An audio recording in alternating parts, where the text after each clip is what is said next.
Bank খাতে অন্তর্বর্তী সরকার short term সংস্কার করছে, তবে আগামীতে নির্বাচিত সরকার লং টার্ম সংস্কার করবে। তবে বর্তমান সরকার যে ফুটপ্রিন্ট রেখে যাবে তার উপরেই হাঁটতে হবে আগামী সরকারকে, অন্যথায় জনগণই বাধা দিবে বলে মনে করেন অর্থ উপদেষ্টা ডক্টর সালেউদ্দিন আহমদ।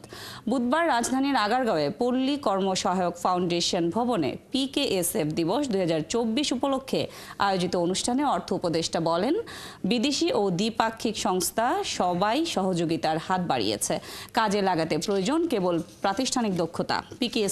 PKSF-কে বিশ্বমানের সংস্থা উল্লেখ করে উপদেষ্টা বলেন, শুধু ঋণ দেয়া না, সহযোগী প্রতিষ্ঠানগুলোকে দক্ষ করতে কাজ করতে হবে PKSF-কে। ডক্টর সালেউদ্দিন বলেন, মধ্য আয়ের দেশে যাওয়া কোনো একক সরকারের অর্জন নয়, বরং গেল 30 বছরের ধারাবাহিকতার ফল। একইভাবে দ্রব্যমূল্য কিংবা সিন্ডিকেট নিয়ন্ত্রণেও রাতারাতি সম্ভব নয়, এটিও একটি প্রক্রিয়ার মধ্য দিয়ে বন্ধ হবে। মিডল ইনকাম আর ডেভেলপমেন্টের ইস্যুগুলো সবার ক্ষেত্রে, আর এটা কিন্তু ধারাবাহিকতা।